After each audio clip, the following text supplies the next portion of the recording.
보카소라고. 예, 왜냐면 그림을 알아볼 수가 없기 때문에 사람들이 그렇게 얘기한 거예요. 저는 그 그림을 되게 못 그린다고 생각했어요. 평소에. 근데 어느 날 알았어요. 그림은 그림이에요. 잘 그리고 못 그리는 건 없어요. 그건 보는 사람 눈에 달려있는 거거든요. 그걸 알았을 때 자신감이 생겼어요. 내 그림을 보고 웃을 수 있다면 그것도 훌륭한 그림이에요. 맞죠? 그림 그려서 남 웃길 수 있어요? 쉬운 일이 아니거든요. 몇 개 그리지도 않았는데 벌써 웃기 시작하면 대단한 능력이잖아요. 농담으로 그렇게 했지만 저는 그거랑 똑같이 사경도 글씨를 잘 쓰니 못 쓰니 여기로 들어가면 사경의 목적은 글씨를 잘 쓰기 위함이 아니잖아요. 이게 무슨 뜻인지를 내 가슴 속에 새기는 거예요. 베끼는 거. 그런 의미로 볼펜에 대한 부담, 글씨체에 대한 부담, 노트도 왜 그렇게 비싼 거를 사요 도대체. 노트에 대한 부담, 매일 해야 된다는 부담, 이런 걸 다 버리고 그냥 들고 다니면서 생각날 때마다 펴보고 좋아 그러면 쓰는 거예요. 지하철이든 어디든. 그게 중요한 게 아니잖아요. 그래서 이 이야기를 내 마음에다가 베낄 수 있다면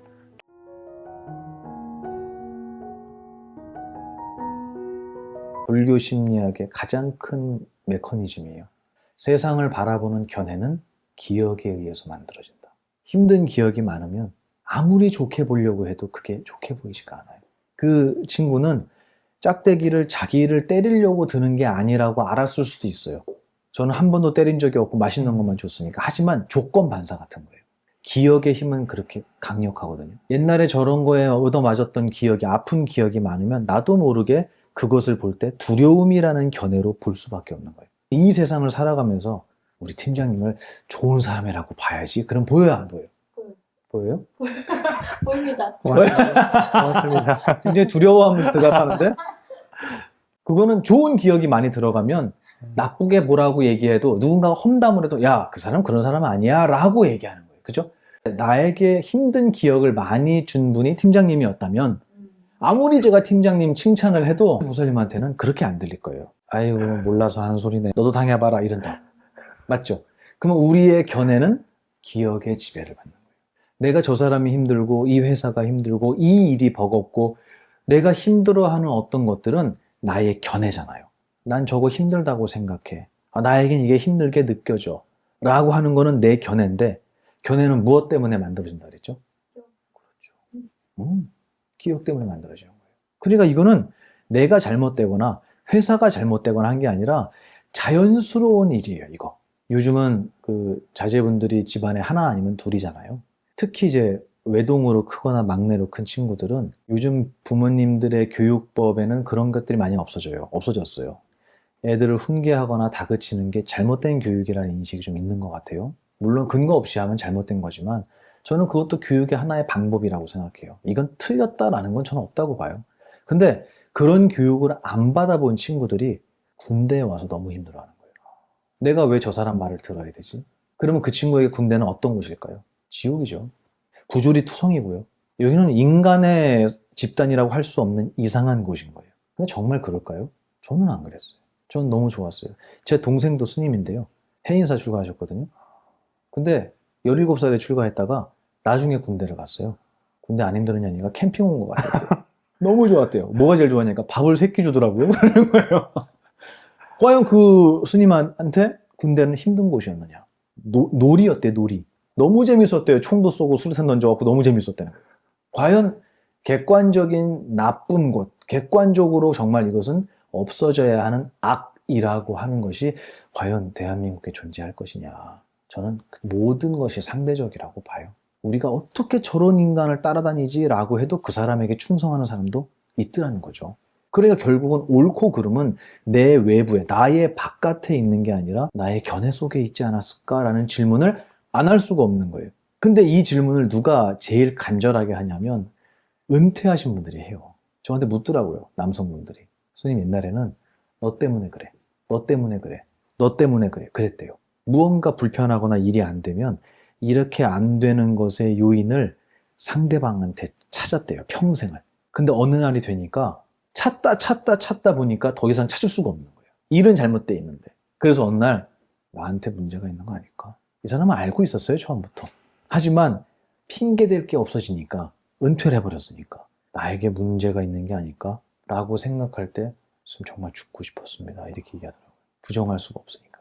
이거는 평생을 내 옳고 그름, 좋고 나쁨, 정의와 불의 이런 것들이 내 견해 속에만 있었다는 거. 그리고 그 견해는 절대적으로 기억에 의지했다라는 거. 그렇기 때문에 기억은 우리가 다 다르잖아요. 그래서 이 세상 사람들의 목소리가 하나로 화합되는 일이 없는 거예요. 기억이 다르기 때문에. 그럼에도 불구하고 그거를 나로 삼고 그 견해가 맞다라고 우기면서 평생을 살아온 사람들이에요. 우리 다 그렇게 살아왔던 거예요. 그러니 제가 강의를 할 때 견해와 기억의 구조를 설명하고 당신에게 세상이 그렇게 보이는 것은 당신의 기억 때문입니다. 근데 그 기억은 당신이 갖고 온 게 아니라 당신이 세상에 와서 나중에 얻어진 겁니다. 그럼 기억은 나일까요? 남일까요? 오, 굉장히 깊은 얘기를 했어요. 맞아요.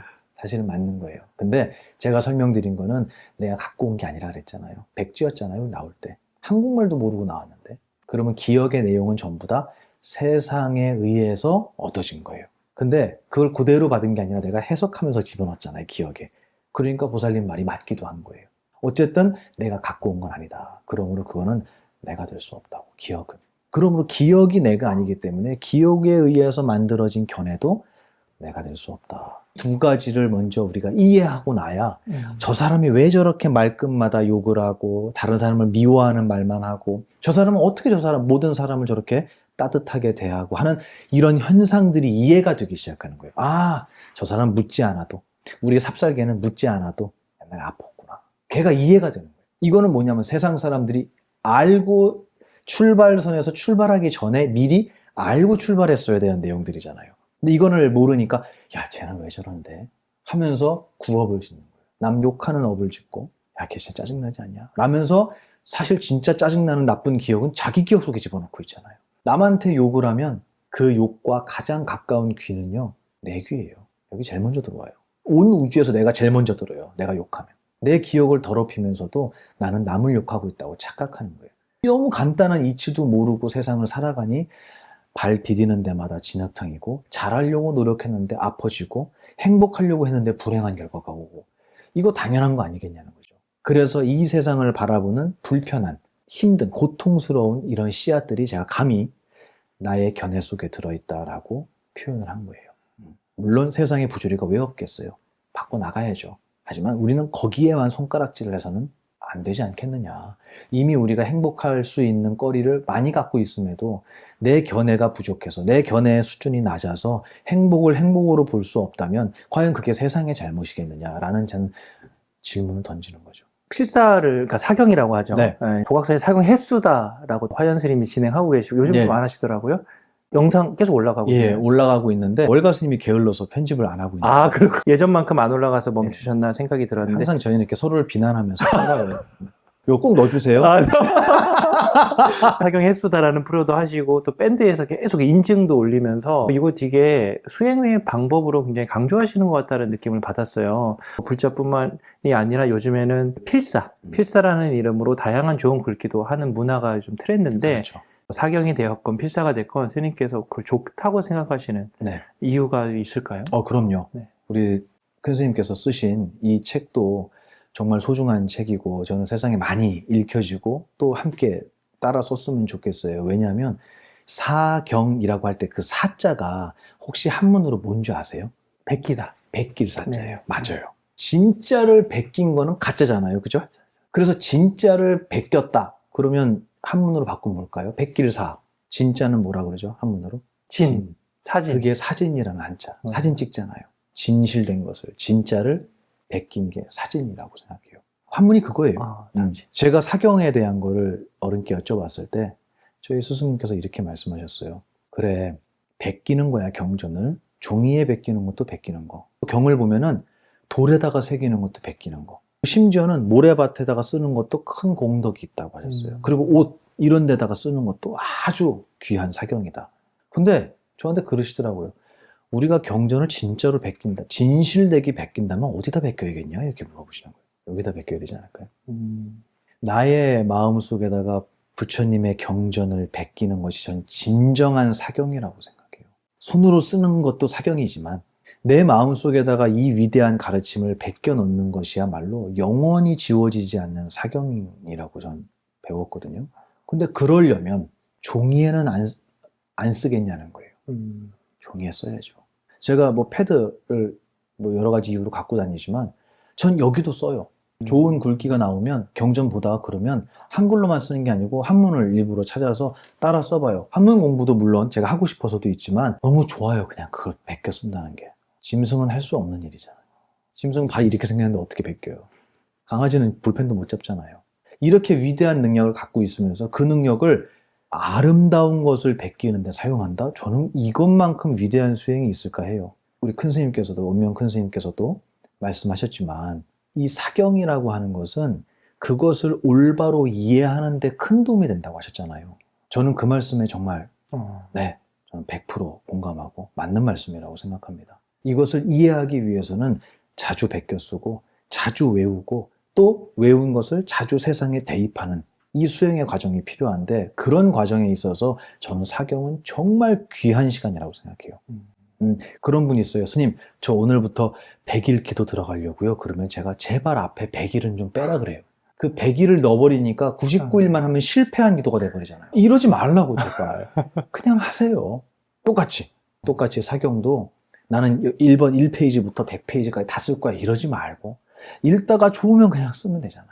그리고 두 번째 읽을 때 또 좋으면 또 쓰면 되잖아요. 그러다 보면 어느 순간에 이 경전이, 이 부처님의 위대한 가르침이 내 가슴 속에 다 베껴지는 사경이 이루어질 거고 그때 되면 내가 이 사경된 바를 누군가에게 설명하는 스승의 자리에 서지 않겠느냐라고 생각해요. 그래서 이 쓰는 시간 자체 있죠. 이 물리적인 시간도 굉장히 중요한 수행이고요. 그리고 그 수행을 함에 있어서 이게 무슨 뜻인지 궁금해하고 연구하고 공부하게 되는 이것도 큰 저는 공덕이라고 생각해요. 내 스스로에게 있어서. 그리고 그걸 베껴서 내 마음속에 사경하고 외움으로 해서 그거를 남에게 전달할 수 있다면 이거는 뭐 더 이상 말할 수 없는 최고의 수행이 아닐까. 그래서 사경을 좋아합니다. 저도 즐겨이 하고요. 하지만 저는 1페이지부터 이렇게 하는 건 안 좋아하고 네, 그냥 보이는 대로 너무 멋있어. 그럼 적는 거예요. 저는 그런 식으로 사경을 해요. 사경 그러면 꼭 꽉 채워야 된다라는 부담 완벽주의자들이 많더라고요. 근데 그게 오히려 내 발목을 잡고 사경을 멀리하게 되는 그런 요인도 많이 봤어요. 저는 그렇게 되는 거를. 그러지 말고 볼펜도 사경한다고 볼펜도 엄청 비싼 걸로 사요. 또 쓰지도 않을 거면서. 그러지 말고 볼펜이든 연필이든 그게 중요한 게 아니라 갖다 쓰는 게 중요하잖아요. 그래서 제가 농담으로 그래요. 제가 강의할 때 저 그림을 되게 많이 그리거든요. 네. 아시죠? 스님 별명도 알고 있습니다. 네. 보카소라고. 네, 왜냐면 그림을 알아볼 수가 없기 때문에 사람들이 그렇게 얘기한 거예요. 저는 그 그림을 되게 못 그린다고 생각했어요. 평소에. 근데 어느 날 알았어요. 그림은 그림이에요. 잘 그리고 못 그리는 건 없어요. 그건 보는 사람 눈에 달려있는 거거든요. 그걸 알았을 때 자신감이 생겼어요. 내 그림을 보고 웃을 수 있다면 그것도 훌륭한 그림이에요. 맞죠? 그림 그려서 남 웃길 수 있어요? 쉬운 일이 아니거든요. 몇 개 그리지도 않았는데 벌써 웃기 시작하면 대단한 능력이잖아요. 농담으로 그렇게 했지만 저는 그거랑 똑같이 사경도 글씨를 잘 쓰니 못 쓰니 여기로 들어가면 사경의 목적은 글씨를 잘 쓰기 위함이 아니잖아요. 이게 무슨 뜻인지를 내 가슴 속에 새기는 거예요. 베끼는 거. 그런 의미로 볼펜에 대한 부담, 글씨체에 대한 부담, 노트도 왜 그렇게 비싼 거를 사요 도대체. 노트에 대한 부담, 매일 해야 된다는 부담 이런 거를 다 버리고 그냥 들고 다니면서 생각날 때마다 펴보고 좋아 그러면 쓰는 거예요. 지하철이든 어디든 그게 중요한 게 아니잖아요. 그래서 이 이야기를 내 마음에다가 베낄 수 있다면 정말 위대한 수행자의 수행이다. 최고의 수행이다. 저도 그렇게 말씀드립니다. 감사합니다. 제가 좋아해서 그런 것 같아요. 사경을.